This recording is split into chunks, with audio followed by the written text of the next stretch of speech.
आदरणीय दर्शक तथा श्रोतावृन्द, नमस्कार। पछिल्लो समयमा भौतिक दूरी कायम गर्दै अनि सूचना तथा सञ्चार क्षेत्रमा उपलब्ध नवीनतम प्रविधिको प्रयोग गर्दै घरैबाट यो विशेष कार्यक्रम tough talk from home, tough talk तपाईँसँग सञ्चालन गर्दै आएको छु। र आजको यस कार्यक्रममा म दिलभूषण पाठक तपाईँ लगायत मेरा सबै दर्शक तथा श्रोतालाई स्वागत गर्दछु। प्रधानमन्त्री केपी शर्मा ओलीले गत पुस 5 गते हठात प्रतिनिधि सभा विघटन गरेपछि राजनीतिक उथलपुथल भएको छ। 2 महिनापछि सर्वोच्च अदालतले प्रतिनिधि सभा विघटनलाई बदर्त गरिदिएको छ। तर त्यसपछिको राजनीतिक गन्तव्य अब के भन्ने स्पष्ट भएको छैन। प्रतिनिधि सभा सुरु भए पनि कुनै बिजनेस नभएर निरन्तर स्थगित भइरहेको छ। नाम सम्बन्धी विवादमा परेको मुद्दाको फैसलाका कारण सबैभन्दा ठूलो दल नेकपा एकीकरण अघिकै फरक पार्टी एमाले र माओवादी केन्द्रमा रूपान्तरित भएको छ। पुरानै थान्कामा पुगेको एमाले चाहिँ करिब विभाजनको सङ्घारमा छ। यी सबै घटनाक्रम हेर्दा अब संसद चले पनि यो सत्ता खिचतानीको थलो बन्ने स्थिति छ। त्यसैले राजनीतिक वृत्तमा भित्री रूपमा मुलुकलाई फेरि चुनावमै लैजाने प्रयास भइरहेको चर्चा पनि चल्दैछ। तत्कालीन घटनाक्रम अनुसार राजनीतिक सम्भावनाहरू विभिन्न खालका भए पनि समग्रमा मुलुक फेरि राजनीतिक अस्थिरताको दुष्चक्रमा फँसेको छ। वास्तवमा अहिलेको राजनीतिक अस्थिरताको कारण के हो अथवा को हो? काङ्ग्रेस कम्युनिस्ट दुवै धारका नेताहरू किन जनमुखी बन्न सकिरहेका छैनन्? अथवा ठूलो राजनीतिक परिवर्तनपछि पनि राजनीतिक नेता र दलका प्रवृत्तिहरू किन परिवर्तन भइरहेका छैनन्? यस्तै प्रश्नहरूमा केन्द्रित रहेर अहिलेको राजनीतिक अवस्थाका बारे विश्लेषण गर्न आज मैले 3 जना लेखक विश्लेषकहरूलाई निम्त्याएको छु, जो अहिलेको परिस्थितिको आकलन पहिलेदेखि नै गर्दै आएका थिए। आज मसँग हुनुहुन्छ लेखक विश्लेषक नारायण ढकाल, सरिता तिवारी र गेजा शर्मा वाग्ले। आउनुहोस्, स्वागत गरौँ आजका मेरा 3 जना अतिथिहरूलाई। तपाईहरु सबैलाई tough talk from home, tough talk तपाईसँगमा स्वागत छ। धन्यवाद।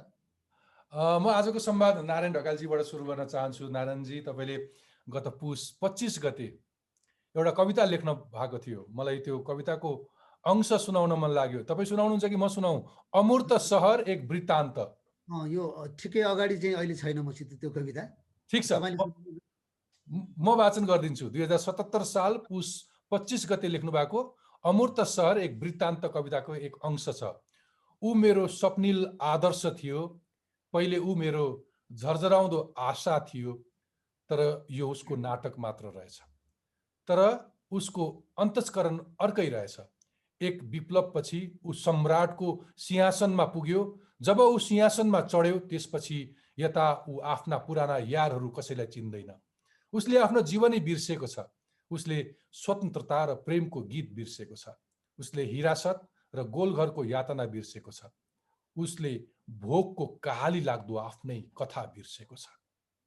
अब भनिदिनुहोस्, यो कविताको अंशको सम्राट को हो र अहिलेका यस्ता सम्राटहरू कुन कुन दलभित्र कस्तो अवस्थामा छन्? नारायण ढकालजी, अनि यो चाहिँ कस्तो किसिमको अवस्थामा लेखियो भने, यो कार्ल मार्क्सले 18th Brumaire of Napoleon Bonaparte भन्ने आफ्नो एउटा चर्चित निबन्धमा चाहिँ के लेख्नु भएको छ भने, परिवर्तनहरू भए, सत्ता चाहिँ बदलिए, राज्य बदलिएन हैन। आजसम्मको इतिहासमा धेरै सत्ताहरू चाहिँ परिवर्तन भए तर राज्य बदलिएन। ठिक त्यस्तै किसिमको एउटा वियोगान्त, ट्रेजेडी भनौँ हैन, त्यो चाहिँ हामीले भोगिरहेका थियौँ। र त्यो भोगेको सन्दर्भमा चाहिँ हरेक हामीले यसो हेऱ्यौँ हैन, हाम्रो राजनीतिक यात्राको चाहिँ जुन विभिन्न खुड्किलाहरूमा सबभन्दा पछिल्लो स्थितिमा जब हामीले गणतन्त्र प्राप्त गऱ्यौँ, त्यसपछि पनि वास्तवमा हामीले जो गणतन्त्रवादी भनिएकाहरूको जुन एउटा संस्थाहरूभित्र चाहिँ सम्राटहरू देख्यौँ। अनि बडा अब त्यो एक प्रकारले छोएको कुराले लेखे हो मैले। तपाईसँग यस पछाडि गहिरो सम्बन्ध छ, नाता छ, अथवा वामपन्थी राजनीतिलाई यति नजिकबाट निहाल्नु भएको छ, आफै पनि राजनीतिमा संलग्न भएर जनताका माझ पुग्नु भएको छ, स्वतन्त्र रूपमा लेख्नुहुन्छ, लेखाइहरूमा ती जनताका भावनाहरू प्रतिनिधित्व हुन्छ नै। बाहिरबाट नेता र राजनीतिप्रति आम मानिसको धारणा के पाउनुहुन्छ पछिल्लो समय? एकदमै नकारात्मक पाउँछु। र म चाहिँ जस्तो कि के छ भने, मेरो गाउँ हो यो अहिले भनिए पनि, र बिहान म जहिले पनि निस्कँदाखेरि चाहिँ मेरो धेरै मानिसहरूसित मेरो भेट हुन्छ र ती मानिसहरू चाहिँ अब काममा लागिरहेका मानिसहरू पनि हुन्छन् पनि। जस्तो खेतमा काम गरिरहेका मेरो मर्निङ यो प्रभात जुन भ्रमण हुन्छ नि मर्निङ वाक बिहानको चाहिँ म खेतै डिल पनि हिँड्छु अनि त्यहाँ मान्छेहरूसित भेट हुन्छ। उनीहरू र चाहिँ यो राजनीतिको बिचमा धेरै ठुलो दूरी छ। अनि मलाई चाहिँ कस्तो लागिरहन्छ भन्दाखेरि यो किन यो दूरी भएको होला। पहिले पनि यो भनौँ न हाम्रो देश चाहिँ राज्य बनेदेखि पृथ्वीनारायण शाहको समयदेखि पृथ्वीनारायण शाहको समयमा पनि एकीकरणतिर लाग्यो होला अर्कै कुरा हो। त्यो पनि पछिदेखि नै हाम्रा राज्यहरू चाहिँ जनप्रिय एउटा बाटोमा कहिले हिँडेनन्। अनि हामीले आशा गरेको चाहिँ यो पछिल्लो समयमा हो नि, जस्तो पञ्चायतलाई विस्थापित गरिसकेपछि अनि त्योभन्दा पछि अब राजतन्त्रलाई फालिसकेपछि अझ बढ्दा आशा थियो नि त होइन। त्यो आशा देखिएन, राज्य बदलिँदै बलिएन, राज्य चाहिँ एकदम शत्रुवध भयो क्या। यो म चाहिँ यो जहिले पनि इसाबेल आयन्दे भन्ने एकजना धेरै विश्वचर्चित लेखक हुनुहुन्छ। उहाँको चाहिँ हाउस अफ द स्पिरिट्स भन्ने उपन्यास विश्व चर्चित पनि छ। उहाँले एउटा इन्टरभ्यूमा के भन्नुभयो भन्दाखेरि ल्याटिन अमेरिकाको उहाँ जहाँ बस्नुहुन्छ चिलीमा, उहाँको चाहिँ देशको चाहिँ राज्य कहिल्यै प्रो पिपुल भएन अरे क्या। बरु हामी किन बाँचिरहेछौँ भन्दाखेरि हाम्रो परिवार व्यवस्था चाहिँ असाध्यै राम्रो छ, परिवारले हामीले प्रोटेक्ट गरेको छ, राज्यले कहिले प्रोटेक्ट गरे। हामी कहाँको हाम्रो स्थिति पनि लगभग त्यस्तै देखियो। हेर्नुहोस्, धेरै परिवर्तनहरू भए होइन, 7 सालको परिवर्तन, 46 सालको परिवर्तन, 62-63 को परिवर्तन, तर राज्यहरू चाहिँ जनतामुखी भएनन्। जनता र राज्यको बिचमा धेरै ठुलो चाहिँ दरार उत्पन्न भएको छ र यो राजनीतिप्रति स्वामित्व जनताको देखिन्न। ओके, हुन्छ। म सरिताजीकोमा आउन चाहन्छु। सरिताजी, नारायण ढकालजीको सम्राटका बारेमा कविताका केही लाइन र त्यसको उहाँले व्याख्या, अझ भुइँ मान्छेहरूसँग उहाँको दैनिकी, उहाँले बिताएको दैनिकीका आधारमा जुन इम्प्रेसन राख्नुभयो, तपाईँ पनि राजनीतिक पात्र र प्रवृत्तिहरूमाथि बडो सशक्त कलम चलाउनुहुन्छ। मलाई मनपर्छ तपाईँको लेखहरू। कोही एक व्यक्तिलाई देखाएर उसैले गर्दा सबै कुरा बिग्रेको हो भन्ने टिप्पणी गरेको सुनिन्छ। लार्जर राज्यले जे जति डेलिभर गर्न सकेन, at the end of the day त्यहाँ पुग्ने नेतृत्व अथवा जो अस्ति जनतालाई बाचा कबुल गरेर सिंहासनमा पुग्छ अनि ऊ सम्राट बन्छ, त्यस पछाडि सबै कुरा बिर्सिन्छ भन्दै गर्दाखेरि त्यो सम्राट बिग्रिने कसरी? ऊ आफै बिग्रिन्छ या बिगार्न अथवा यो भद्रगोल अवस्था निम्ताउनका लागि हामी अरू पनि जिम्मेवारी छौँ? के लाग्छ तपाईँलाई? धन्यवाद। सबभन्दा पहिले त सबैलाई नमस्कार। अहिले नारायण ढकालले जे भन्नुभयो, अघि तपाईँले कविता वाचन गर्नुभयो, त्यो मैले पनि पढेको पङ्क्तिहरू थियो, मलाई पनि मन परेको पङ्क्तिहरू थियो।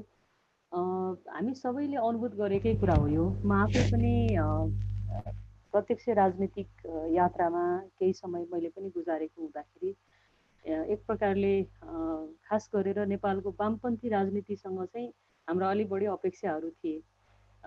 यो 48 सालमा नेपाली काङ्ग्रेसको बहुमत को सरकारकै बेलामा पनि धेरै विसङ्गतिहरू आइसके पछाडि र 51 सालमा मध्यावधि चुनाव पछाडि चाहिँ जसरी तत्कालीन नेकपा एमाले केही लोकप्रिय पनि भयो र त्यो अवस्थामा चाहिँ कम्युनिस्टहरूले कहीँ न कहीँ केही चाहिँ गर्छन् है भन्ने खालको एउटा अपेक्षा त्यतिखेरै पनि थोरै छोडिएको थियो। र बिचमा 10 वर्षको जनयुद्धको क्रममा तत्कालीन नेकपा माओवादीले एक प्रकारले धेरै ठुलो अपेक्षा मान्छेहरूको बिचमा त्यो अपेक्षाको प्रसार गरेको थियो। हुन त भए पनि थियो, डर पनि थियो, केही डरकै कारणले गर्दाखेरि पनि मान्छे ठिकै छ भन्ने हिसाबले चाहिँ त्यो एक प्रकारले अनुकूलन भइरहेको अवस्था जस्तो देखिन्थ्यो। तथापि यसले चाहिँ कहीँ न कहीँ कम्युनिस्टहरूले केही चाहिँ गर्छन् है भन्ने खालको अपेक्षा चाहिँ लामो समयदेखि मान्छेले पालिरहेको अवस्था थियो। र अहिले पछिल्लो समयमा दुईटा पार्टीका बिचमा एकीकरण पनि हुने, एकता पनि हुने भन्ने कुरा बाहिर आउँदाखेरि त्यो खासमा अलिकति बुझेका मान्छेहरूले, अलिकति त्यसलाई विश्लेषण गर्न सक्ने मान्छेहरूले त यो स्वार्थहरूको चाहिँ मध्यबिन्दु खोजिएको अवस्था हो भन्ने कुरा त्यो सजिलै बुझ्ने कुरा थियो, जुन अब अहिले आएर सबै कुरा भताभुङ्ग भएर देखिसकेको छ र सबैले बुझेको अवस्था छ। तर त्यति बेला केही अपेक्षा मान्छेले पालेका थिए, वामपन्थीहरू एक ठाउँमा भयो भने केही त गर्लान् भन्ने खालको थियो। तर यो भित्रभित्रै पनि भुसको आगो जसरी फैलिएको चिज चाहिँ के थियो भने पछिल्लो समय आइपुग्दाखेरि चाहिँ यो चाहिँ भित्रभित्र यो समग्र विश्व व्यवस्था आर्थिक प्रणालीहरूको प्रभाव चाहिँ नेपालको यो जनजीवनदेखि लिएर राजनीतिक पार्टीदेखि लिएर समग्रमा परिरहेको थियो। केवल त्यो यो चाहिँ अर्थ र वाणिज्यको क्षेत्रमा मात्रै देखिएको थिएन कि त्यो समग्रमा जनजीविकाका हरेक कोष कोषमा मान्छेको चाहिँ यो चाहिँ जीवनशैलीमा हरेक ठाउँमा भिजिराखेको अवस्था थियो।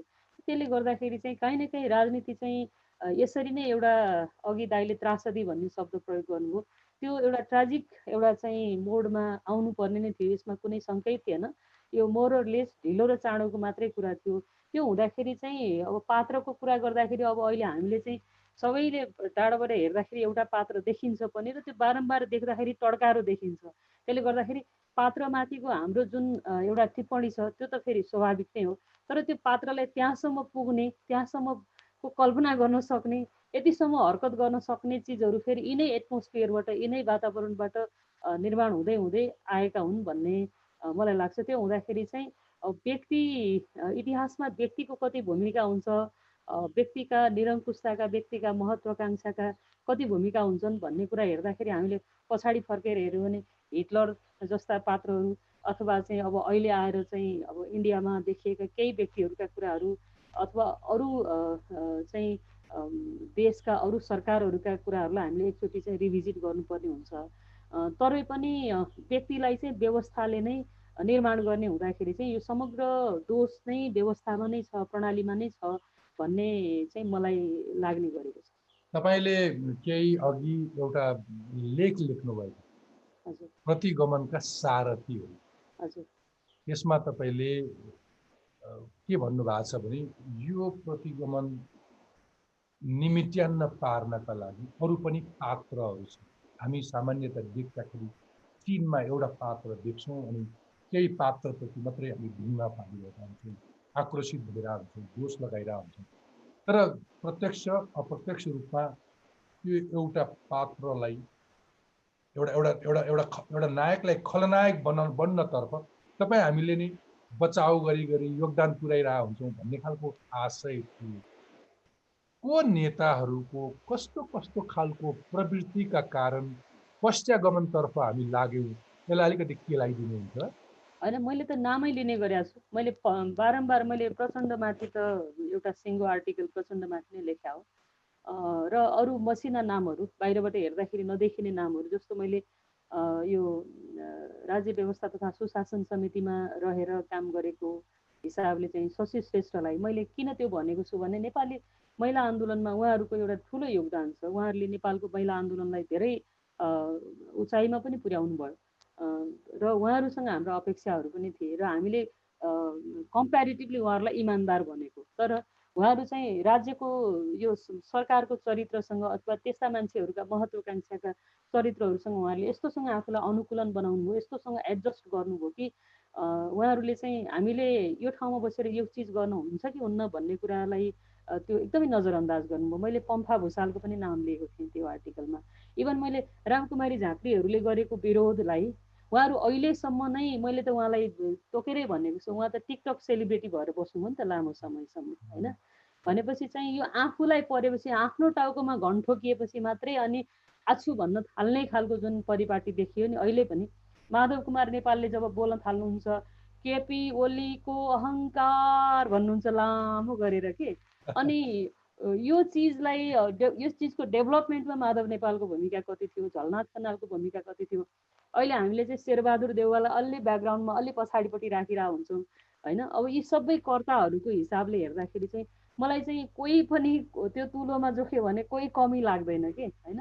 र यो उहाँहरूको एउटा व्यक्तिगत रूपमा उहाँहरूको मात्रै कुरा होइन कि हाम्रो पनि कुरा हो जस्तो लाग्छ। हाम्रो पनि कुरा हो। हामीले पनि यो बिचको समयमा त केपी ओलीलाई महान राष्ट्रवादी देख्यौँ नि त। मैले व्यक्तिगत रूपमा देखेँ कि देखिनँ त्यो ठुलो कुरा होइन, तर मेरो वृत्तका, मेरो सेरोफेरोका म जस्तै मान्छेहरूले हामीले देख्यौँ, होइन? हामीले महान राष्ट्रवादी भनेर व्याख्या गऱ्यौँ र उहाँका लागि भोट माग्यौँ, उहाँका लागि सहानुभूति माग्यौँ, उहाँका लागि चाहिँ हामीले हुटिङ माग्यौँ भने यो चिजमा चाहिँ हामी सबै मोरलेस चाहिँ जिम्मेवार छौँ र त्यो आफ्नो जिम्मेवारी, आफ्नो हिस्साको जिम्मेवारी चाहिँ वहन गरेर अनि करेक्सनतिर लाग्नुपर्छ भन्ने चाहिँ मेरो कुरा हो। हुन्छ खैरदाजी, यहाँ एकाएक उलटफेर हुन्छ, एकाएक क्रान्तिकारीहरू एकाएक चाहिँ खलपात्रका रूपमा स्थापित हुन्छन्। तपाईँको लेखनले त्यो निरन्तरता पाओस्, बडो सशक्त तरिकाले जनताको आवाज हुन्छ। म गेजा शर्मा वाग्लेजीकोमा जान चाहन्छु। उहाँ लेखक विश्लेषक हुनुहुन्छ। गेजाजी, तपाईँको पनि यो प्रतिनिधि सभा विघटन बदर भएपछि 2 साता अघि तपाईँले सत्ता राजनीतिको विकृत तस्बिर अब फेरि संसदमा प्रवेश गरेको छ भन्दै एउटा लेख लेख्नु भएको थियो। के तपाईँको बुझाइमा अब फेरि 2050 पछिकै जस्तो अथवा त्योभन्दा अस्थिरतातर्फ मुलुक जान लागेको बुझाइ हो तपाईँको? र सहिताजीले चाहिँ प्रतीकात्मक रूपमा होइन काव्यात्मक शैलीमा चाहिँ अहिलेको समकालीन पोलिटिक्सको बारेमा राजनीतिको बारेमा चाहिँ विश्लेषण गर्नुभयो। तपाईँले मेरो आलेखको लाई उद्धृत गर्दै प्रतिनिधि सभा विघटन भएपछि जसरी तत्कालीन नेकपा माओवादीको ओली समूह बाहेक सम्पूर्ण राजनीतिक दल, नागरिक समाज, बौद्धिक समुदाय, नेपाली मिडियाले एक स्वरमा चाहिँ के भन्दा प्रतिनिधि सभाको विघटनको विपक्षमा र प्रतिनिधि सभा पुनर्स्थापनको पक्षमा आवाज उठायो र त्यसमा चाहिँ सडकमा आएका दलहरूले पनि केही हदसम्म चाहिँ विगतमा हामीबाट कमी कमजोरी भए, तर अब प्रतिनिधि सभा पुनर्स्थापना भएपछि हामी राजनीतिक प्रवृत्ति, पात्र र पर्फर्मेन्स तीनै दृष्टिकोणले चाहिँ के भन्दा सुधार गरेर अगाडि बढ्छौँ भनेर सडकमा प्रतिबद्धताहरू पनि व्यक्त भएका थिए। केही हदसम्म मौखिक रूपमा पनि भएका थिए, केही हदसम्म लिखित रूपमा पनि भएका थिए, नेपाली जनता समक्ष गरिएको थियो। तर सर्वोच्च अदालतको ऐतिहासिक फैसलाभन्दा पछाडि जुन हामीले चाहिँ 3टा प्रतिनिधि सभाको बैठक बस्यो होइन, दुर्भाग्यवश त्यसमा कुनै पनि राष्ट्रिय महत्त्वका विषयमा, जनताका समस्याको बारेमा अहिलेसम्म एक शब्द पनि बहस भएको छैन होइन। केवल राजनीतिक दलहरूका बीचमा कोठे बैठकहरू चाहिँ भइरहेका छन् होइन, सत्ताका खेलका गणितीय हिसाब किताबहरू चाहिँ गरिएका छन् होइन। तर ती कुनै पनि हिसाब किताबहरू, ती कुनै पनि गठबन्धनहरू, ती कुनै पनि गणितीय खेलहरू स्वाभाविक छैनन्, प्राकृतिक छैनन्, र ती चाहिँ के भन्दा अप्राकृतिक छन् र अस्वाभाविक छन्।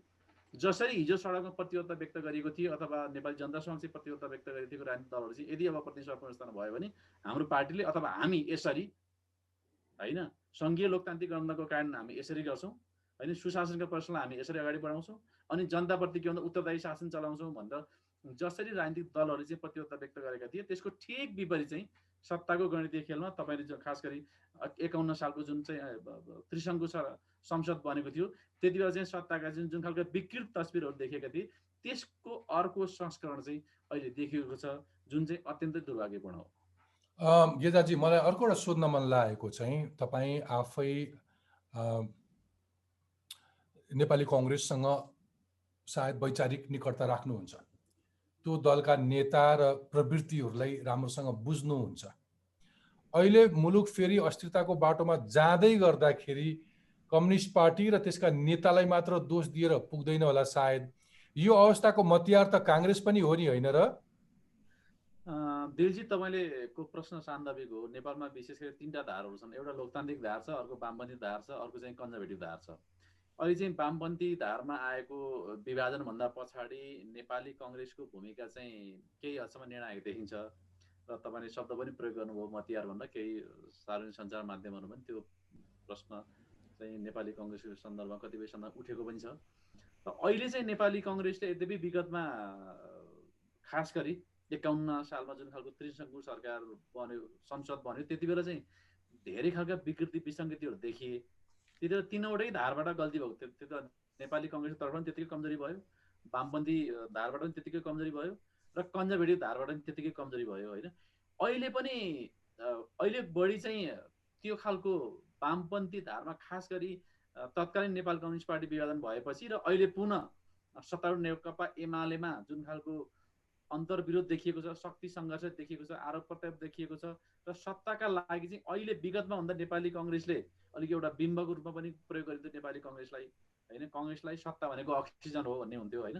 तर अहिले चाहिँ के भन्दा सत्तारूढ कम्युनिस्ट पार्टीका नेताहरूले पनि नेपाली काङ्ग्रेस सभापति शेरबहादुरलाई प्रस्ताव गरेका छन्, माओवादीले पनि प्रस्ताव गरेको छ, जनता समाजवादी पार्टीले पनि प्रस्ताव गरेको, त्यति हुँदा पनि अहिले चाहिँ केही हदसम्म सत्ताका लागि हतार नगर्नु एउटा दृष्टिकोणले हेर्दा चाहिँ सकारात्मक पक्ष पनि हो दिलभूषणजी।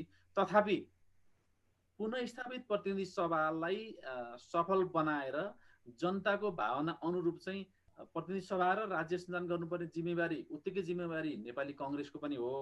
त्यसकारणले विगतबाट केही हदसम्म शिक्षा लिएको त देखिन्छ, तथापि संविधानको भावना अनुरूप र जनताको चाहना अनुरूप प्रतिनिधि सभालाई सफल बनाएर जनउत्तरदायी शासन गर्ने दृष्टिकोणले चाहिँ नेपाली काङ्ग्रेसले थप निर्णायक भूमिका निर्वाह गर्नुपर्ने अवस्था देखिन्छ अहिले। होइन, तर मलाई चाहिँ म अलिकति अलिकति रिफ्लेक्ट पनि गर्न खोजेको, अहिलेको तत्कालीन अवस्था भन्दा पनि त्यसको अलिकति पृष्ठभूमिमा पनि जान खोजेको। तपाईँ नेपाली कङ्ग्रेस अथवा त्यसका नेता शेरबहादुर देउवा कहिले पनि विपक्षी भूमिकामा देखिएनन् नि, होइन। एउटा विपक्षी गतिलो मात्रै भइदिएको भए पनि सरकारले त्यो लिगबाट बाहिरिँदैन थियो होला नि। यो परिस्थिति आउनका लागि त बुझ्ने केही मान्छेहरूले त सिङ्गो केपी ओलीको प्रवृत्तिलाई मात्रै होइन कि नेपाली कङ्ग्रेस र नेपाली कङ्ग्रेसका सभापति शेरबहादुर देउवा समेतलाई दोषी देख्छन् नि, होइन। तिनको मिलोमत नभएको भए यो लेभलको कन्फिडेन्स आउँदैन थियो होला केपी ओलीलाई। यिनीसँग केही साझेदारी गरौँला, यिनलाई केही चित्त बुझाउँदै गरौँला, अरू बाँकी म मेरो हिसाबले हिँडौँला भन्ने जस्तो पनि भयो होला नि। विपक्षी चुप लागेपछि त सरकार चलाउनेलाई अरू के पिर भयो? अत्यन्त सान्दर्भिक प्रश्न दिलभूषणजी। लोकतान्त्रिक प्रणालीमा सरकार जति जिम्मेवार हुन्छ, सरकारलाई जनताप्रति उत्तरदायी बनाउन र सरकारलाई खबरदारी गर्न विपक्षी पार्टीको पनि त्यतिकै भूमिका हुन्छ। यदि लोकतान्त्रिक पद्धतिमा प्रतिपक्षी पार्टीले चाहिँ जनभावना अनुरूप चाहिँ सरकारलाई उत्तरदायी बनाउन र सरकारलाई खबरदारी गर्न निर्णायक भूमिका निर्वाह गर्न सकेन भने अहिलेको केपी ओलीको सरकार जस्तै त्यो सरकार अधिनायकवादी हुन्छ, त्यो सरकार अनुत्तरवादी हुन्छ र त्यो सरकार चाहिँ के भन्छ सर्वसत्तावादी हुन्छ। र अहिले चाहिँ केपी ओली र केपी ओली प्रवृत्ति यहाँ आउनको लागि चाहिँ सत्तारूढ पार्टीभित्रका माधव नेपाल, झलनाथ खनाल र प्रचण्डहरू पनि जिम्मेवार छन्। सँगसँगै प्रतिपक्षी पार्टी नेपाली कङ्ग्रेस र प्रमुख प्रतिपक्षी दलका नेता शेरबहादुर देउवा पनि त्यत्तिकै जिम्मेवार छन्। त्यसकारणले यी समग्र परिस्थितिमा चाहिँ एनालिसिस गर्दाखेरि चाहिँ नेपाली काङ्ग्रेसले प्रतिपक्षको भूमिका सशक्त निर्वाह गर्न नसकेको कारणले गर्दा यो सरकार जनताप्रति उत्तरदायी हुन सकेन र केपी ओली सर्वसत्तावादी र अधिनायकवादी दिशातर्फ उड्नु गए। त्यसकारणले यो दृष्टिकोणले चाहिँ नेपाली कङ्ग्रेस पनि त्यत्तिकै जिम्मेवार छ। ओके, नारायणजीकोमा आउन चाहन्छु। यही प्रसङ्ग, एमाले एउटा परिपक्व पार्टी, खारिएका नेताहरू छन्, तुलनात्मक रूपमा आम नागरिकको अपेक्षा पनि यो पार्टीले केही गर्ला भनेर भरोसा गरेको पार्टी र यति धेरै बहुमत आएको पार्टीमा के त्यस्तो कमजोरी आयो अथवा अहिलेको फुटको अवस्थामा पुग्नु पर्यो? अरू कारणहरू के छन्? कसरी हेर्नु भएको छ? सबले केपी ओलीलाई मात्रै अमला देखाएर हुन्छ? यसका दुईटा कुराहरू चाहिँ मैले पहिलेदेखि नै भन्दै आएका कुराहरू छन्। एउटा चाहिँ हाम्रो जुन समाज जुन छ त्यो समाजका सीमाहरू पनि एकदमै त्यसले चाहिँ बनाउने, समाजले बनाउने एउटा जुन परिस्थिति हुन्छ ती पनि जिम्मेवार छन्। र दोस्रो कुरा चाहिँ के भन्छु भन्दाखेरि मैले नेकपा एमाले 2046-47 को परिवर्तन पछि नै त्यसभित्र चाहिँ त्यो लगभग विचलनका सङ्केतहरू प्रकट भएका हुन्। खास गरी त्यसले चाहिँ 27 बुँदे जुन संविधानमा संशोधनका जुन एउटा मागहरू राखेका थियो ती डेमोक्रेटिक पनि थिए र प्रगतिशील पनि थिए र तिनलाई पनि त्यसले चाहिँ छोडेर स्वामित्व लिएन। स्वामित्व नलिएपछि त्यसले चाहिँ त्यो अघि मैले चाहिँ सुरुमै भने जस्तो चाहिँ राज्य सत्तालाई परिवर्तन गर्ने, राज्यलाई परिवर्तन गर्ने, राज्यलाई जनमुखी बनाउने दिशातिर त्यो गएन। त्यो चाहिँ वास्तवमा सत्तामा कसरी बस्ने र सत्तामा पहिले इतिहासमा जो जसरी बसेको छ आफू त्यसै अनुकूल हुने कुरातिर नै त्यो गएको देखिन्थ्यो। अब त्यो लामो यात्रादेखि अहिले नेकपा बनुन्जेलसम्मको कुरामा पनि त्यही अब तिनै कुराहरूले ध्यान यस्तो होइन। मलाई लागिरहेको के हो भने निर्वाचित भएर आएपछि कुनै पनि व्यक्तिले आफ्नो एक कार्यकाल अनुसार काम त गर्न पाउनुपर्छ नि। बहुमत लिएर आएको छ पार्टी। प्रधानमन्त्री केपी शर्मा ओलीले एकैछिन प्रधानमन्त्री केपी शर्मा ओलीको त्यो बेलाको नारा सम्झिनुहोस्। त्यो नारालाई विश्वास गरेर जनताले बहुमत दिएको छ। अनि काम गर्न नपाउने, अनि यहाँ हुँदा निर्वाचित व्यक्तिलाई अनेक बहाना गरेर अनिर्वाचितहरूले मेरो शब्द सुन्नुहोस्, घेराबन्दी गर्ने अनि कामै गर्न नदिने प्रवृत्ति पनि त छ नि। समस्या त यस्ता प्रवृत्तिले जन्माएको होइन। तपाईँलाई अघिल्लो प्रश्नको अलिकति उत्तर बाँकी नै र यसलाई पनि म हस् जस्तो कि मैले के भने भन्दाखेरि अघि सरिताजीले पनि भन्नुभएको थियो संरचनागत समस्या छ भनेर भन्नुभएको थियो। त्यो संरचनागत समस्या भने चाहिँ मेरो बुझाइमा, उहाँको बुझाइ फरक पनि हुनसक्छ। मेरो बुझाइमा संरचनागत समस्या भने चाहिँ के हो भन्दाखेरि हामीले जुन मोडल बनायौँ नि अहिले यो बिचमा, त्यो मोडलमा वास्तवमा समस्या छ। त्यो मोडलमा धेरै अब जस्तो कि लोकतान्त्रिक संस्था बनाउनेदेखि लिएर, किनभने नवीकृत लोकतन्त्र चाहिने हो हामीलाई, नवीकृत खालको चाहिँ प्रजातन्त्र चाहिने हो। अनि अर्को खालको क्या जसले धेरैको रिप्रेजेन्टेट गरोस् र न्यायको पनि वास्तवमा त्यसले प्रतिनिधित्व गरोस्, त्यो भएन एकातिर। अर्कोतिर चाहिँ जुन परिस्थितिबाट एकता भयो, एकता भएपछि जुन 2/3 भयो, 2/3 भइसकेपछि उहाँले चाहिँ नेतृत्व जुन पाउनुभयो नि, त्यसपछिको अवस्था चाहिँ हामीले बाहिरबाट हेर्दाखेरि के देखिन्छ भन्दाखेरि उहाँले चाहिँ त्यो खालि न्यु खोज्या जस्तो मात्रै देखिन्छ। जस्तो मलाई काम गर्न दिएन भन्दाखेरि उहाँले त आन्तरिक रूपले व्यवस्थापन गर्न नसकेको कुरा हो नि त। त्यो हो काम गर्न दिएन भने के कुरामा काम गर्न दिएन। जस्तो संसदमा के कुराले डेडलक भयो, एउटा कुरा बाहेक एमसिसीमा अलिकति विवाद भएको थियो। त्यो एमसिसी बाहेक अरू कुनै कुरामा वास्तवमा त्यहाँ विवाद देखिँदैन। बाहिर हेर्दाखेरि एमसिसीको विवाद पनि रिजेक्ट गरेकै छैन। एमसिसी त उनीहरू मलाई लाग्छ मैले त जसलाई पनि मलाई जसले प्रश्न गर्नुहुन्थ्यो उहाँहरूलाई मैले के भन्ने गर्थेँ भने एमसिसीले पास गर्छन्। यो खालि के भन्दाखेरि भित्रको कुरा नमिलेर एमसिसी आएको भनेर मैले भन्ने गरेको थिएँ। त्यसैले ओलीजीले मलाई काम गर्न दिएनन् भन्नु उहाँको चाहिँ वास्तवमा त्यो कुतर्क हो। उहाँले पार्टीभित्र व्यवस्थापन गर्न नसकेको, जस्तो कि अब त्यो संसारका अरू देशका कतिपय पार्टीहरूमा गुटहरू हुन्छन्, गुटहरूलाई व्यवस्थापन गरिएको हुन्छ होइन। लिबरल डेमोक्रेटिक पार्टी अब जापानको पार्टीका 8वटा 9वटा गुट छ भनेर मैले पढाएको थिएँ। तिनीहरूको त्यो गुटलाई जहिले पनि व्यवस्थित गर्छन्।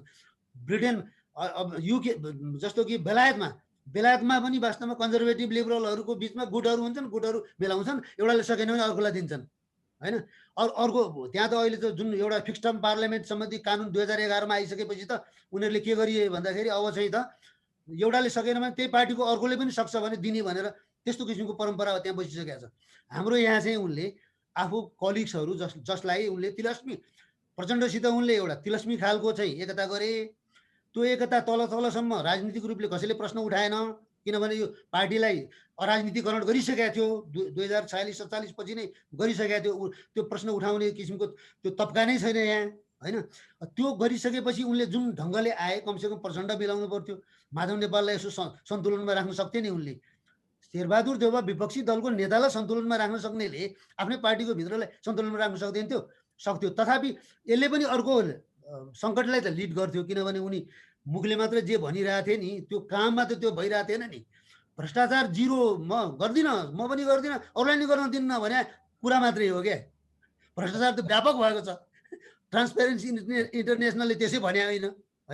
त्यसैले चाहिँ उहाँले जुन अत्तो थाप्नु अहिले थाप्न थालिसक्नु फेरि संसदले मलाई अब फेरि वास्तवमा सङ्केत पहिलो दिनदेखि नै सङ्केत नराम्रो छ भन्नु। उहाँ त प्रश्नहरूको उहाँ सामना गर्नुहुन्न, बहसहरूको सामना गर्नुहुन्न, पार्टीभित्र एउटा सानो गुट र कोठरी, त्यसमाथि भनौँ न हुन्छ बहादुरहरूसित मात्रै बस्न चाहनुहुन्छ भनेपछि सङ्कटको ज्वरो त उहाँभित्र छ।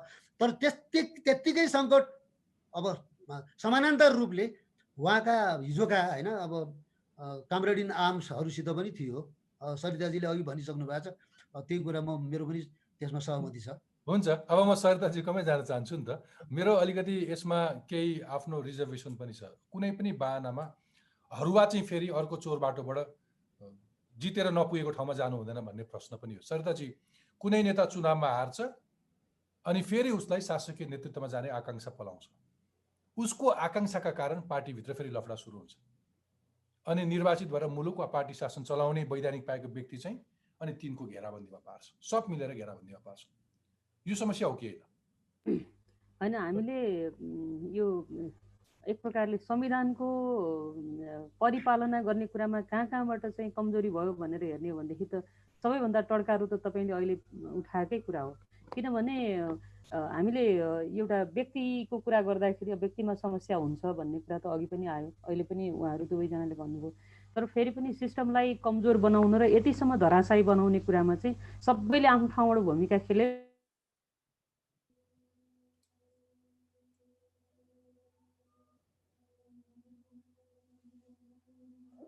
महत्त्वपूर्ण कुराहरू जहिले पनि यसरी ओझेलमा पर्छ, प्रविधिले पनि साथ दिँदैन।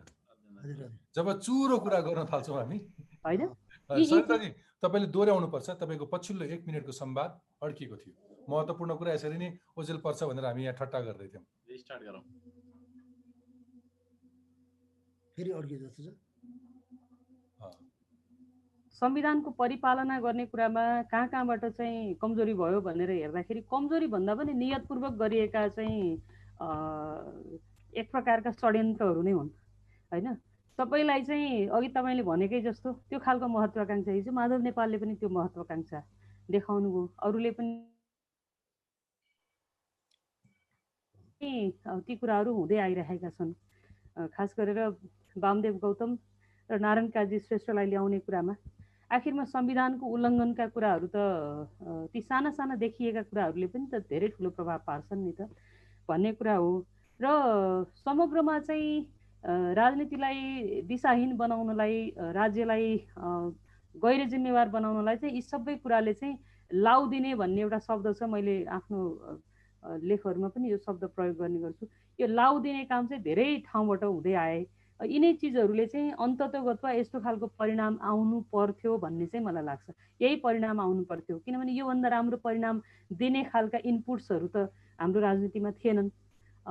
यो चाहिँ त अभियस यही रिजल्ट हुनु पर्थ्यो भन्ने चाहिँ अहिलेसम्ममा मलाई लाग्ने गरेको पनि त्यही थियो र अहिले पनि त्यही देखिएको छ। ओके सरिताजी, पछिल्लो समय तपाईँले फेरि आफ्ना लेख मार्फत प्रश्न उठाएको र सशक्त रूपमा तपाईँले आवाज उठाएको नागरिक समाजप्रति पनि हो। पछिल्लो समय नागरिक समाज फेरि एउटा यस्तो दिशानिर्देशन गर्ने शक्ति हो, तर त्यो शक्ति हुँदाहुँदै पनि त्यो नागरिक समाज स्वयंले कति धेरै सामाजिक राजनीतिक परिस्थिति वस्तुस्थिति इमान्दारितापूर्वक विश्लेषण गर्छ भन्ने पनि कुरा छ। कि कोही नेता मन पर्दैन भन्ने बित्तिकै सबै समस्याको जड त्यही हो भन्दै सडकमा आए, विरोध गरे भन्ने पनि केही आरोप लाग्यो नागरिक समाजलाई। त्यस्तो केही लाग्छ तपाईँलाई? हजुर, नागरिक समाजको सुरुको इनिसिएसन हेर्दाखेरि त अब केपी ओलीले चालेको कदम पछाडि नै अब त्यसको इनिसिएसन भयो। एक प्रकारले अब त्यसलाई अन्यथा पनि मान्ने कुरा भएन। तर बिस्तारै नागरिक समाजप्रति पनि जब औँला उठ्ने अवस्था बन्यो, नागरिक समाजले उठाएका मुद्दाहरूप्रति पनि अथवा नागरिक समाजले गरिराखेका बहसहरूप्रति पनि एक तरिकाले बहसहरू फेरि प्रति बहसहरू हुन थाले पछाडि नागरिक समाजले आफूलाई धेरै करेक्सन गर्दै गर्दै अथवा आफ्ना सम्बोधनका धाराहरूलाई चाहिँ फरक फरक तरिकाले प्रभावित गर्दै ल्याएको देखिन्छ। त्यो सम्पदा बचाउ आन्दोलनदेखि लिएर यो विकासका अवधारणाहरूलाई कसरी हेर्ने भन्ने कुरादेखि लिएर यो धेरैतिर फैलिएको पनि छ र यसलाई म सकारात्मक रूपमा लिन्छु।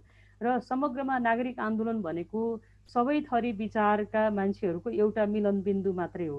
त्यो एउटा सङ्गठित, एउटा चाहिँ सुनियोजित तरिकाले एउटा घोषणापत्र त हो त्यसले जारी गरेको छ, तर पनि त्यसको कुनै विधान छैन, त्यसको एउटा पोलिटिकल्ली त्यो एउटा चाहिँ एउटा बन्डिङमा चाहिँ छैन। त्यो त एउटा इमोसन हो। नागरिक समाज भनेको त हामीले देख्दै पनि आयौँ। तपाईँहरू मभन्दा अग्रज यहाँ नारायण दाई हुनुहुन्छ, गेजाजी पनि मभन्दा अग्रज नै हुनुहुन्छ भन्ने लाग्छ। यहाँहरूले धेरै यो विषयमा हेर्दै आउनुभएको छ लामो समयदेखि नै। र अहिले म आफै पनि नागरिक समाजको आन्दोलनमा सहभागी हुन जाँदाखेरि मैले त्यहाँ अनुभव गरेको कुरा चाहिँ फरक फरक धाराबाट मिसिन आइपुगेका भङ्गालाहरू जुन एकै ठाउँमा मिसिन आइपुगे, त्यहाँ चाहिँ आफैभित्र पनि धेरै अन्तर्धाराहरू छन्, त्यहाँभित्र पनि धेरै बहसहरू छन्। फेरि पनि उनीहरूले चाहिँ जसरी एउटै हो र त्यो भनेको कम्तीमा पनि संसदको पुनर्स्थापना को विषयलाई चाहिँ अहिले कम्तीमा पनि यो एउटा चाहिँ करेक्सनको बिन्दु हो भन्ने हिसाबले उहाँहरू लाग्नु भएको थियो। फेरि पनि संसदको पुनर्स्थापना नै सबै कुराको चाहिँ यो सोलुसन होइन है। हाम्रो त राजनीति नै एकदमै धेरै दिशाहीन भयो, सिस्टम नै कमजोर हुने अवस्था भयो। हामीले त प्रश्न त प्रणालीमाथि नै उठाउनु पर्ने कुरा भयो भनेर त्यो घोषणापत्रले नै त्यो कुरा गरेको छ भने यस हिसाबले हेर्दाखेरि चाहिँ एउटा सतर्क, सचेत र निरन्तर चाहिँ खबरदारी गरिरहने नागरिक पङ्क्ति चाहिँ हामीलाई चाहिँदो रहेछ है भन्ने कुराको अनुभूति हामी सबैले गऱ्यौँ। र त्यो हिसाबले पनि मेरो चाहिँ नागरिक समाजले गरेको, नागरिक आन्दोलनले गरेका विभिन्न आन्दोलनहरू, विभिन्न अभियानहरू, विभिन्न आह्वानहरूमा समर्थन रह्यो। र यसरी हेर्दाखेरि चाहिँ यी छलफलहरू, यस्ता खालका गतिविधिले चाहिँ छलफललाई अझै बढी सतहमा ल्याइदिन्छन् र यी गतिविधिहरू भइरहनुपर्छ भन्ने लाग्छ। ओके, गिरिजा शर्मा बागलेजी, सोध्न मन लागेको नि, राजनीतिक अस्थिरता हुनु हुँदैन, संविधान चाहिँ संस्थागत भयो भने मात्र राजनीतिक परिवर्तनका उपलब्धिहरू जोगाउन सकिन्छ भनेर काङ्ग्रेसभित्र किन यस किसिमको बहस हुँदैन जो त्यसका लागि लाग्यो? बरु अस्थिरतालाई बरु बल पुग्ने गरी सत्ताकै खेलतिर किन बढी अग्रसर हुन्छ? अथवा यो एमाले भित्रको आन्तरिक कचिलोको फाइदा उठाउँदै सत्तामा जान किन खुट्टा उचालेर बसेको छ? दिलजीले पटक पटक एउटा प्रश्न चाहिँ उठाइरहनु भएको छ, नेपाली राजनीतिको प्रवृत्तिको एनालिसिस गर्दै। यो हरेक राजनीतिक पार्टी र प्रवृत्ति र पात्रमा के देखिन्छ भन्दा सत्ताको अवैध आकांक्षा छ, अस्वाभाविक आकांक्षा छ र अतृप्त आकांक्षा छ।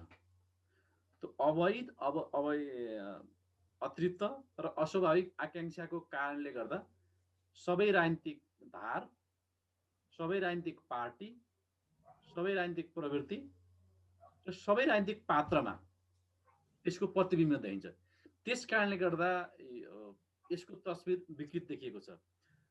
जहाँसम्म नेपाली काङ्ग्रेसको प्रश्न छ, नेपाली काङ्ग्रेस लोकतान्त्रिक पार्टी र लोकतान्त्रिक क्रेडिबिलिटी भएको कारणले गर्दा कम्तीमा नेपाली काङ्ग्रेसले यो पद्धतिको बारेमा, यो लोकतान्त्रिक पद्धतिको बारेमा, संविधानको कार्यान्वयनको बारेमा, संसदको लाई परिणाममुखी बनाउने बारेमा, जनउत्तरदायी सरकार दिने कुरामा नेपाली काङ्ग्रेसभित्र जति वैचारिक बहस हुनु पर्थ्यो र त्यो वैचारिक बहसको आधारमा पार्टीलाई नेतृत्व गरेर पार्टी नेतृत्वले चाहिँ लोकतान्त्रिक पद्धति र जनउत्तरदायी शासनको बारेमा जति चिन्तन गर्नुपर्ने थियो त्यो भएन भन्ने आवाज दिलभूषणजीले पनि उठाइराख्नु भएको छ, नारायण दाइले, सहिदाजीले पनि उठाइराख्नु भएको छ, मैले पनि उठाइरहेको छु है। समग्र नागरिक समाजले उठाएको छ, समग्र बौद्धिक समुदायले उठाइरहेछ र जनताको भावना पनि त्यही छ, आकांक्षा पनि त्यही छ।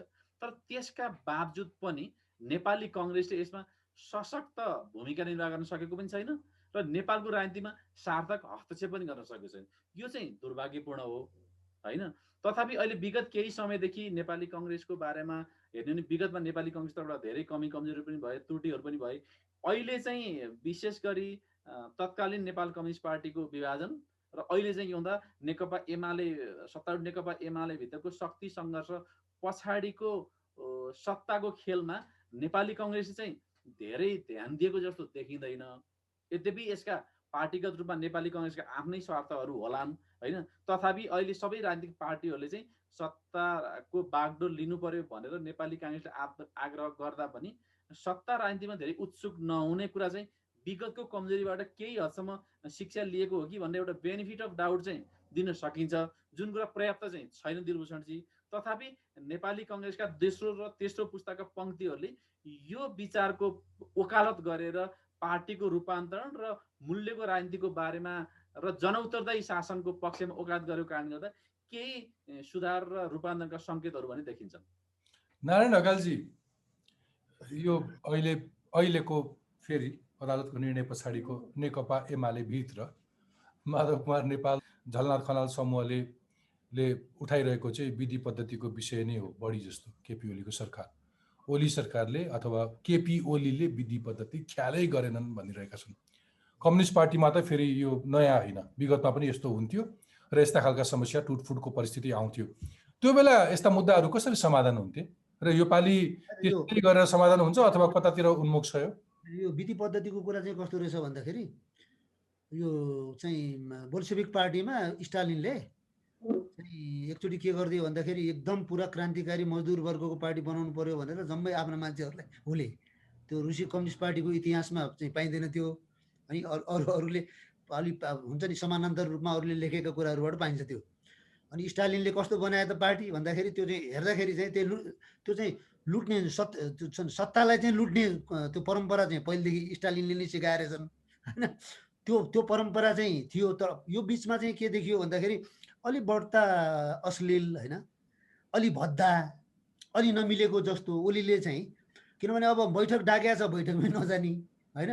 अनि त्यसपछि आफूले बैठक डाक्यो भने उनीहरूलाई नबोलाउने होइन। अस्ति हेर्नु न, अनि त्यसपछि बोलाइ अब केन्द्रीय कमिटी महाधिवेशनले 10% पुरा गरिसकेको छ, फेरि अरूलाई थप्ने यस्ता किसिमका अश्लील हरकतहरू चाहिँ ओलीजीले गर्नुभएको छ। तर त्यसको विकल्पमा त्यहाँ चाहिँ अब जस्तो कि जो अहिले प्रताडित हुनुहुन्छ, हिजो त माधव नेपालजीले हामी म पनि दुखी, तपाईँहरू पनि दुखी, दुखी दुखी एक ठाउँमा भेला भएको भन्नुभयो, भाषणै गर्नु हो। यो दुखीहरूले किन वास्तवमा शिक्षा लिन नसकेको? उहाँहरूको दुःख चाहिँ वास्तवमा राजनीतिविहीनता, आफूले राजनीतिको बाटो छोडेको कारणले गर्दा, पार्टी निर्माणका सिद्धान्तहरूमा गलत भएका कुराहरूलाई करेक्सन नगरेको कारणले गर्दा हो। डेमोक्रेटिक सेन्ट्रलिजम भनिरहने जहिले पनि पार्टीलाई डेमोक्रेटिक बनाउनु पर्दैन, सेन्ट्रलिजिस्ट बनाउने पार्टीलाई जहिले पनि। अहिले पनि उहाँ वास्तवमा उमेरको हिसाब किताबले अब नेपालको जनसङ्ख्याको 7% पुगिसक्नु भएको छ। उहाँहरू 7%को मान्छेले यत्रो चाहिँ 97%को जनसङ्ख्याले नेतृत्व गर्छु भन्ने पद नछोड्ने। अहिले पनि वास्तवमा मञ्चमा हिजो हेर्नु न, हिजो यो वैकल्पिक भेलामा मञ्चमा बसेको मान्छेहरू हेर्नुहोस् त, बुढा मान्छेहरूले तल बस्न मिल्दैन। मैले त बारम्बार हरेक सभामा गएर भनेको छु, युवा पुस्ताले नेतृत्व गर्नु पर्यो र म ताली बजाउन तल बस्छु भनेको छु। महिलाले पनि अरू पनि समावेशिता, अल्पसंख्यकहरू होलान्, बहिष्कृतहरू होलान्। अष्टलक्ष्मी एकजना मात्रै त्यहाँ हुनुहुन्छ। अब हुन त अष्टलक्ष्मीले पनि कति महिलाको प्रतिनिधित्व गर्नु होला र। त्यसकारण चाहिँ के भने मैले देखेको कुरा के हो भने विधि र पद्धतिमा उहाँको भल्ग्यारिटी देखिन्छ होइन। प्रधानमन्त्री ओलीजीको उहाँले त्यो गरेकै हो, उहाँलाई विधि पद्धतिमा कुनै रुचि पनि छैन। उहाँ एक प्रकारले भन्ने हो भने पार्टीभित्रको एक्लो तानासा हो, देशकै तानासा भन्ने उहाँको महत्वाकांक्षा पनि होला। तर जो विकल्पको राजनीति गरिराख्नु भएको छ उहाँहरूसित पनि दिशा छैन, दिशाबोधै छैन, दिशाबोध हुनु परेन भन्ने कुराहरू चाहिँ वास्तवमा अहिलेको सबभन्दा ज्वलन्त प्रश्न पनि यही हो जस्तो लाग्छ, राजनीतिको प्रश्न हो। यसले गर्दा चाहिँ यसले अरू राजनीतिका अरू क्षेत्रहरू के जस्तो कि अरू दललाई प्रभाव पार्ने होइन, अनि सिंहै चाहिँ वास्तवमा प्रणाली जति थियो त्यो पनि वास्तवमा भत्काउने त्यस्तो किसिमको अवस्था होला जस्तो लाग्छ मलाई। ओके, अब तपाईँले त्यो इतिहासको पनि सन्दर्भ जोड्नुभयो अनि अहिलेका प्रधानमन्त्रीको कुरा र अथवा त्यो भद्दा आनी बानीको कुरा जोडिसकेपछि मलाई सम्झना आयो कि तपाईँले गत असोजमा एउटा लेख लेख्नुभयो, दिशाहीन समाजवादको पटकथा शीर्षकमा।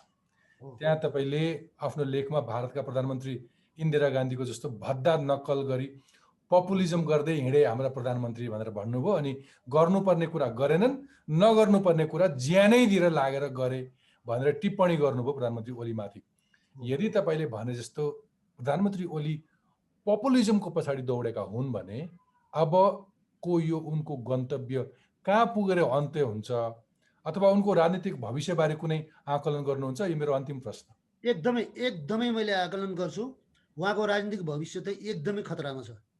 उहाँ ठुलो यस्तो किसिमको एउटा जहाज उहाँले उडाइसक्नु भएको छ कि त्यो वास्तवमा त्यसका इन्जिनहरू फेल भइसकेका छन् होइन।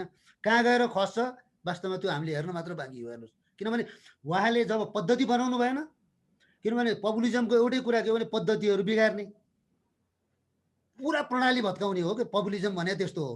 अनि त्यो इन्दिरा गान्धीको हालत हेर्नुहोस् त, इन्दिरा गान्धीको कारणले गर्दा भारतमा अहिले चाहिँ काङ्ग्रेस, भारतीय इन्डियन नेसनल काङ्ग्रेस चाहिँ अहिले एकदम अप्रासङ्गिक भएन, जबकि इतिहासमा त्यत्रो ठुलो योगदान गरेको। अहिले भारतमा जुन किसिमको नयाँ फाँसीवादीहरूको जुन जगजगी बढ्या छ त्यो बढ्नुको पछिल्तिर चाहिँ इन्दिरा गान्धीको पपुलिजमले गरेन, उहाँको चाहिँ सङ्कटकालको अपराधले गरेन। त्यसैले उहाँले वास्तवमा ओलीजीले समयमै होइन आफूलाई चाहिँ वास्तवमा अहिले नै सच्याएर आजै भोलि नै सच्याउनु भयो भने त केही नहोला, नत्र उहाँ त ठुलो दुर्घटनाको शिकार हुनुहुन्छ। र त्यो शिकार चाहिँ उहाँलाई मात्र होइन, सिङ्गो देशले त्यसको परिणाम भोग्नुपर्छ स्थिति हो। ओके सरिताजी, तपाईँ कस्तो खालको आकलन गर्नुहुन्छ अबको राजनीतिक भविष्य अथवा त्यतातिरको अङ्कगणित मलाई त्यति चासो छैन भन्नुहुन्छ भने पनि तपाईँको केही सुझाव चाहिँ छ यहाँ जो केन्द्रमा बसेर राजनीतिलाई बढी प्रभाव पार्छन्? मलाई त आजकल के लाग्ने गरिरहेको छ भने हरेक सङ्कटसँग चाहिँ एउटा नयाँ त्यसको आविष्कार, त्यसको जन्म पनि सँगै भइरहेको हुन्छ। म त अहिले अब मेरो छोरीको उमेरका चाहिँ अहिलेको जेनेरेसनहरूलाई हेरिरहेको छु होइन, उनीहरूले गरिरहेका बहसहरू हेरिरहेको छु, उनीहरूले चलाइरहेका अभियानहरू हेरिरहेको छु। म आफै पनि एउटा छलफल समूह चलाउँछु। मेरो छलफल समूह, म आफू संलग्न भएको छलफल समूहका 70% सहभागी चाहिँ युवा हुन्छन् होइन। र म चाहिँ युवाहरूप्रति लक्षित भएर सोच्न मन पराउँछु। त्यो हिसाबले हेर्दाखेरि चाहिँ मलाई के लाग्छ भने यो जुन अहिलेको राजनीतिका तमाम खालका एब्सर्डिटीहरू छन् यिनीहरूको चाहिँ छिटो अन्त्य होस्, जति सक्यो छिटो अन्त्य होस्, ओली सँगसँगै अन्त्य होस् होइन। नयाँ ओली हाम्रो यो पङ्क्तिबाट फेरि नयाँ ओली उदय हुने स्थिति नै नरहोस्। र एकदमै अघि तपाईँले अघि नारायण दाइले चाहिँ युवाहरूले नेतृत्व गर्नुपर्छ, महिलाहरूले नेतृत्व गर्नुपर्छ, हाम्रा छलफलहरूलाई पनि युवा र महिलाहरूले नेतृत्व गर्नुपर्छ, अथवा अल्पसङ्ख्यक समुदायकाले अथवा सीमान्तकृत समुदायका चाहिँ मानिसहरू चाहिँ नेतृत्वमा आउनुपर्छ भन्ने कुरा उहाँले गर्नुभएको थियो भने म चाहिँ त्यो सम्भावना देख्छु होइन। र राजनीतिलाई अलिकति हामीले चाहिँ सबैले राजनीतिक एउटा कन्सर्न राख्नुपर्छ, हामी सबैले आफ्नो हिस्सेदारी राजनीतिमा देखाउनुपर्छ र आफ्नो हिस्साको राजनीति गर्नुपर्छ भन्ने चिजलाई अलिकति अलि बढी प्रसार गर्न सक्यौँ। यदि हाम्रो पुस्ताले लेख्ने पढ्ने पुस्ता के अरे जमातले मात्रै नै त्यो काम गर्न सक्यो भने पनि त्यसको प्रभाव अलिकति हामीले विस्तार गर्न सक्यौँ भने मलाई लाग्छ नेपालको राजनीति चाहिँ नयाँ मोडतिर पनि जान सक्छ होइन। म चाहिँ त्यो त्रासदीलाई पनि एउटा ठुलो अवसरको रूपमा हामीले चाहिँ ग्राब गर्न सक्यौँ भनेदेखि चाहिँ राजनीतिले नयाँ पिक लिन सक्छ भन्ने हिसाबले आशावादी छु।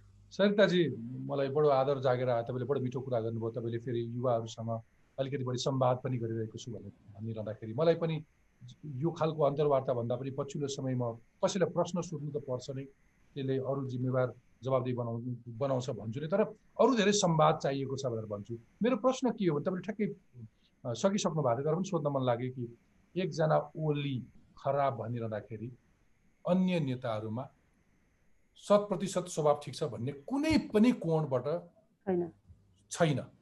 बरु ओली प्रवृत्ति भन्दा अरू काम नलाग्ने प्रवृत्ति अथवा अरू हामीलाई नचाहिने प्रवृत्ति, अरू हानिकारक प्रवृत्तिहरू हामीले देखिरहेछौँ। स्वभावतः नेतृत्वमा हुने कुनै गुणै नभएका मान्छेहरू फेरि नेतृत्वमा जानका लागि तछाड मछाड गरिरहेका छन् होइन। यस किसिमको व्यक्ति अथवा यस किसिमको प्रवृत्ति भएन भनेर खबरदारी त गरेका छौँ, तर फेरि त्यस्ता प्रवृत्तिलाई निषेध गर्न आम नागरिकको पनि जिम्मेवारी हुन्छ होला।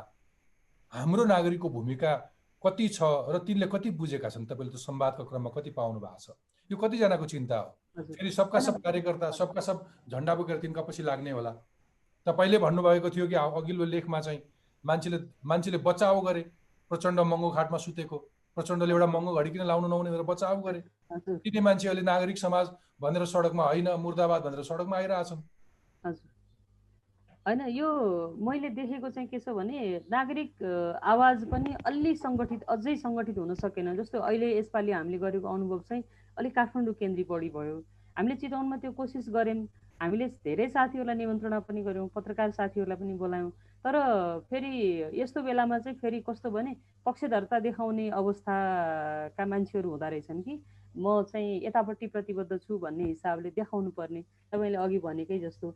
र अनि अर्को कुरा चाहिँ कस्तो भने अहिले त 1050 रुपियाँ दिएर चाहिँ सङ्ख्या बढाउन टाउको बढाउन लाने कन्डिसन पनि त अझै पनि छ नि त।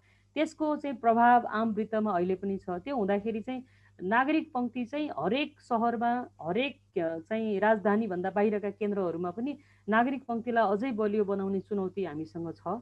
र त्यो चुनौतीको बिचबाट फेरि नयाँ राजनीतिक उभारहरू पनि आइरहेको अवस्था अहिले पनि छ। अब युवाहरूले नवजागरण अभियान भनेर चलाइरहेका छन् मार्क्सवादी युवाहरूले होइन। त्यो यहाँ चितवनसम्म आइपुगेको थियो। मैले पनि चितवनमा त्यो कार्यक्रमलाई होस्ट गरिदिएको थिएँ होइन, उहाँहरूसँग छलफल गरेको थिएँ। अनि अरू त्यस्ता छलफलका वृत्तहरू पनि बिस्तारै नयाँ तरिकाले निर्माण भइरहेको अवस्था छ। 30 को 40 को दशकमा जसरी भित्रभित्र कम्युनिस्ट आन्दोलन चाहिँ बलियो भइरहेको थियो, भित्रभित्र चाहिँ लोकतान्त्रिक आन्दोलन बलियो भइरहेको थियो, त्यो खालको हिसाबले चाहिँ युवाहरू छलफलमा पनि लागिरहेको अवस्था म देख्छु। अस्ति मात्रै हिजो छोडी अस्ति मात्रै मैले एकजना देवदहतिरको एकजना युवा साथीले चाहिँ यो प्रजातान्त्रिक युवाहरूको एउटा छलफल समूह निर्माण गरेको कुरा सार्वजनिक गरेको पढिरहेको थिएँ। म यसरी हेर्दाखेरि चाहिँ युवाहरूमा जुन जागरुकता अहिलेको यो राजनीतिक यो ट्रेजेडीले गर्दाखेरि जुन नयाँ खालको तरिकाले सोच्नुपर्छ भन्ने जागरुकता उम्रेको छ, यो प्रति चाहिँ बढी आशावादी छु भन्न खोज्छु। राम्रो कुरा गर्नुभयो त। अन्ततिर हामीले अगाडिको संवाद जसरी यो विकृतिका बारेमा कुरा गरे पनि एउटा आशा जगाउनु भयो। म यसरी नै आउँछु गेजा शर्मा वाग्लेजीलाई। गेजाजी नेपालमा ठुलो राजनीतिक परिवर्तन भयो, त्यो परिवर्तनले एक किसिमको स्थिरताको अपेक्षा गरेका थियौँ हामी। तर त्यो पनि नहुने र भएका उपलब्धिहरू पनि गुम्ने खतरा बढ्दैछ। अब त्यो स्थितिबाट बाहिर आउनका लागि कुन कुन दल अथवा कस्ता कस्ता नेताहरूको कस्तो भूमिका जरुरी छ, अथवा अहिलेको नागरिक समाज र बौद्धिक वर्गले ती राजनीतिक दल अथवा नेताहरूलाई कस्तो खालको मार्ग निर्देशन गर्न जरुरी छ? सधैँभरि एउटा अर्कालाई विद्वान भन्ने मान्छेले पनि उचाल्ने र भिडाउने मात्रै त गरिराख्ने होइन होला। तपाईँको यो अन्तिम प्रश्नबाट बिट मारौँ। वीरभूषणजीको सकारात्मक सोच जस्तै मेरो पनि सकारात्मक सोच नै हो। म नकारात्मक निष्कर्षमा नपुगौँ भन्ने लाग्छ, तर वास्तविकता वीरभूषणजी त्यही नै हो। मलाई चाहिँ के लाग्छ भन्दा अहिलेको सरकार संविधान सम्मत प्रक्रियाबाट अगाडि बढेको छैन।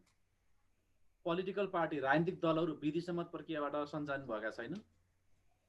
त्यसै गरिकन राजनीतिक दलका नेता अथवा पात्रहरू चाहिँ के भन्दा मूल्यको राजनीतिबाट मार्गनिर्देशित छैनन्। र हामीले अहिले धेरै ओलीको बारेमा कुरा गऱ्यौँ। ओली एउटा व्यक्ति होइन, हामी नारायण दाई, सहिताजी, हामी तपाईँ सबै सहमत छौँ कि ओली व्यक्ति होइन, प्रवृत्ति हो। यो प्रवृत्तिको के भन्दा संविधान सम्मत नहुने, विधि सम्मत रूपमा पार्टी नचलाउने र के भन्दा मूल्यको राजनीति नगर्ने भएको कारणले गर्दा यति विकृत तस्बिर देखिएको हो होइन। तर यसबाट निकास पाउन तपाईँले जहिले पनि पोजिटिभ नोटबाट चाहिँ तपाईँले आफ्नो डिस्कोर्सलाई चाहिँ अन्त्य गर्न चाहनुहुन्छ। तर मलाई चाहिँ के लाग्छ भन्दा सबैभन्दा पहिले राजनीतिक पार्टीभित्रै रूपान्तरण भएन र राजनीतिक पार्टीभित्रै सुधार भएन भने तपाईँ हामीले जति नै बहस गरे पनि आगामी 10 वर्षपछि तपाईँसँग संवाद गऱ्यौँ भने हामी यही नै बिन्दुमा संवाद गरिरहेका हुन्छौँ। त्यस कारणले सुधारको प्रारम्भ हामीले राजनीतिक दलबाट गरौँ। त्यहाँ रूपान्तरण पनि गर्न जरुरी छ, नीतिगत रूपमा पनि रूपान्तरणको जरुरी छ, नेतृत्वको दृष्टिकोणले पनि रूपान्तरणको जरुरी छ र सुधारको जरुरी छ। अर्को कुरा चाहिँ के भन्दा पोलिटिकल पार्टीभित्र वैकल्पिक नेतृत्व पनि जति सशक्त र मुखर भएर आउनुपर्ने हो र जति राजनीतिक पार्टीभित्रै जति सार्थक हस्तक्षेप गर्न सक्नुपर्ने हो त्यो गरेको देखिँदैन। यद्यपि लोकतान्त्रिक धारमा होइन, विश्वजी, गगनजी होइन, विश्वप्रकाश शर्मा, गगन थापा, प्रदीप पौडेल लगायतका साथीहरू, युवा पुस्ताका साथीहरूले प्रयास गरिराख्नु भएको छ होइन। त्यसै गरी वामपन्थी वृत्तमा पनि घनश्याम भूषालजीहरूले, योगेशजीहरूले, त्यसै गरी उतातिर चाहिँ जनार्दन शर्मा, वर्षमान पुनहरूले गरिराख्नु भएको छ होइन। तर उहाँहरूको प्रयास चाहिँ पार्टीभित्र सार्थक हुन सकेको छैन र अहिले नै पनि के भन्दा त्यही पुरानो पुस्ता अथवा त्यही ओली प्रवृत्ति पार्टीको नेतृत्वमा रहेको र त्यो सत्ताको नेतृत्वलाई प्रश्न गरे पनि त्यो पुस्ताले सार्थक हस्तक्षेप गरेर रूपान्तरण गर्न नसकेको कारणले गर्दा तपाईँ हामीले अपेक्षा गरे अनुसारको अनुभूति पनि हामीले गर्न सकेनौँ। संविधान सम्मत रूपमा राज्य सञ्चालन पनि भएन र भएको सरकार र राजनीतिक दलहरू जनताप्रति उत्तरदायी पनि हुन सकेनन्। त्यस कारणले हामीले जहिलेसम्म राज्य संविधान सम्मत रूपमा सञ्चालन हुँदैन र राजनीतिक दलहरू चाहिँ विधि सम्मत रूपमा चाहिँ सञ्चालन हुन सक्दैनन् र राजनीतिक दलका नेताहरू चाहिँ के भन्दा जहिलेसम्म मूल्यको राजनीतिलाई आत्मसात गर्न सक्दैनन् तहिलेसम्म यो समस्याको समाधान हुने सम्भावना कमजोर छ। तर त्यसका बावजुद पनि राजनीतिक पार्टीभित्रै वैकल्पिक आवाजहरू उठिरहेको र तपाईँ हामीले उठाएका आवाजहरू राजनीतिक दलभित्र पनि उठिरहेको, नागरिक समाजले सशक्त रूपमा उठाएको, तपाईँ हामी होइन, नारायण दाई, सहिताजी, मैले, तपाईँ हामी सबैले नागरिक समाज, भौतिक समुदायले पनि त्यो प्रश्न उठाएको र अहिलेको नयाँ पुस्ता र यति जागरुक छ होइन, यति चाहिँ मुखर छ, यति खबरदारी गरिरहेको छ। यसको परिणामको कारणले गर्दा पनि राजनीतिक दलहरू, सत्ता पनि, सरकार पनि, राजनीतिक दल पनि र संसद पनि जनताप्रति उत्तरदायी भएर अनि रूपान्तरणलाई बाध्य हुने दिशातर्फ चाहिँ बिस्तारै उन्मुख भएका हुन् कि भन्ने चाहिँ मेरो विश्लेषण छ। यद्यपि यसमा चाहिँ मैले अलिकति तपाईँको स्वभाव अनुसार अलिकति पोजिटिभ नोटमा कन्ट्रिब्युट गर्ने मेरो अन्तर्हृदयको चाहना पनि होला, तर राजनीति पनि त्यही दिशातर्फ चाहिँ क्रमिक रूपमा अभिमुख भएको हो कि जस्तो लाग्छ मलाई वीरभूषणजी। हुन्छ हुन्छ, आज अलिकति प्राविधिक रूपमा इन्टरनेटले, बत्तीले साथ दिएन, दुःख सुख आज हामीले एक किसिमको संवाद गऱ्यौँ।